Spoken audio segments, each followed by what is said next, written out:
నేను కాకినాడ పార్లమెంట్ అభ్యర్థిగా మీ గొంతు వినిపించాలని చెప్పి తంగెళ్ళ ఉదయ్ శ్రీనివాస్ గారిని, ఇతను తూర్పుగోదావరి జిల్లా నుంచి వచ్చిన వ్యక్తి, విదేశాల్లో చదువుకోవాలా, ఇక్కడే చదువుకున్నాడు, కష్టపడ్డాడు.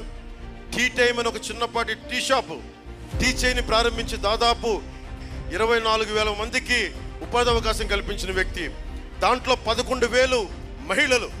అలాంటి వ్యక్తిని నేను మీ ఎంపీ అభ్యర్థిగా పెడుతున్నాను. ఇక్కడ మీకోసం నిలబడతాడు. ఉదయ్ శ్రీనివాస్ ఒకటే చెప్తున్నా, ఏ మాత్రం కనుక నువ్వు మా అన్నదమ్ములకి మా ఆడపడుచులకి ఏ మాత్రం తేడా చేసినా ఉదయ్ శ్రీనివాస్ జగన్ ఎలాగ చీల్చి చెండాడుతున్నానో సొంత ఎంపీ అని చూడకుండా చీల్చి చెండాడేస్తాను. మా వాడు మా పార్టీ ఎంపీ మన పార్టీ ఎంపీని స్పేర్ చేయను. వీరందరూ రాజ్యాంగానికి కట్టుబడి ఉండాలి, నాతో సహా, పవన్ కళ్యాణ్తో సహా.